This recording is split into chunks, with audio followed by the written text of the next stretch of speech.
ഇന്ന് തന്നെ ഡൗൺലോഡ് ചെയ്യൂ. കാണൂ നിങ്ങളുടെ ഫേവറേറ്റ് ഷോസ്. ഇത്രയ്ക്ക് മനോബലം ഇല്ലാത്ത ആളാണോ വിഷ്ണുട്ടൻ? അടിക്കി ഒടിക്ക് മാത്രമേ ഇരട്ടച്ചാൻ കൊള്ളൂ അല്ലേ? ചാവാൻ നടക്കുന്ന ഒരാളെ ചുമ്മാ ഓരോ കഥ എഴുന്നള്ളിച്ചോണ്ട് വന്നോളൂ. ആ, അതൊക്കെ കേട്ട് വിശ്വസിക്കാരൻ ആ കമലനും പറ്റിയ കൂട്ട്. അവനും കൊള്ളാം, വിഷ്ണുട്ടനും കൊള്ളാം. അതെ, ഞാനൊരു കാര്യം ചോദിക്കട്ടെ. ഞാനിപ്പോ ശരിക്കും ചാവാൻ പോവാണെങ്കിൽ താൻ എന്താ ചെയ്യാ? ഒന്നറിയാൻ വേണ്ടിട്ടാ. എന്ത് ചെയ്യാനാ? ചത്ത കുഴിച്ചിടും. അല്ലാതെ കെട്ടിപ്പിടിച്ചോണ്ട് ജീവിതകാലം മുഴുവൻ ഇരിക്കാൻ പറ്റില്ലല്ലോ. ആ, പിന്നെ ഈ കുഴിച്ചിടുന്ന സ്ഥലത്തൊരു തുളസിത്തെ നടുകയും ചെയ്യും. ശരി, അപ്പൊ തന്നെ കുഴിച്ചിടും. പിന്നല്ലാതെ. എന്നിട്ട് അവിടെ തുളസി നടും അല്ലേ? പിന്നെ നിങ്ങട്ടല്ലോ നിന്നോട് ഞാൻ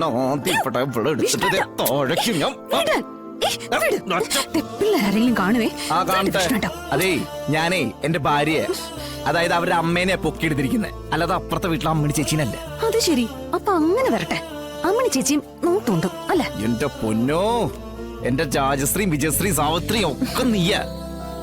ഈ കണ്ണുകളിലെ എനിക്ക് ഏത് അപ്സരസിനും കാണാം.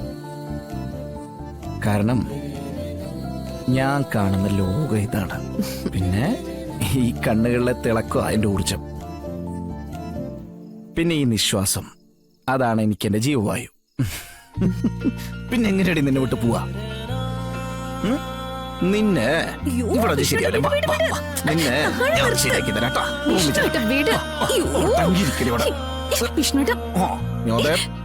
പിള്ളേര്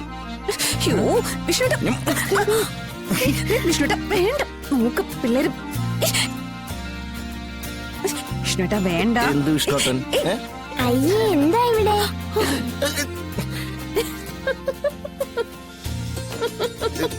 നിങ്ങളെന്താ ഇവിടെ?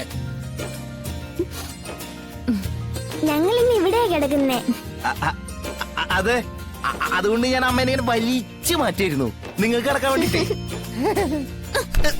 മുമ്പിൽ വെച്ചു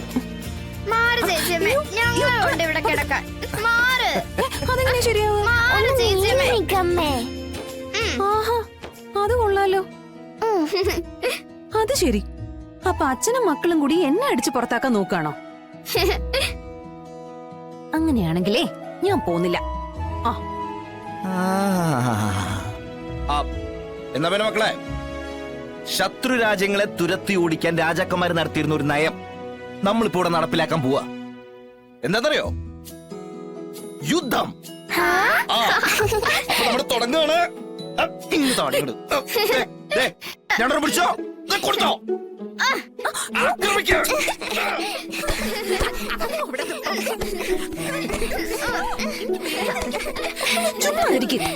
എന്നാ പിന്നെ ഞാനും പുറകോട്ടില്ല. യുദ്ധമെങ്കിൽ യുദ്ധം.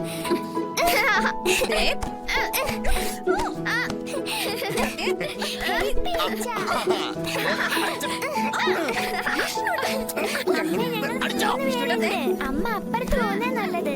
പോവില്ല, പോവില്ല. പറ്റുമെങ്കിൽ എന്നെ തല്ലി തോപ്പിക്കും.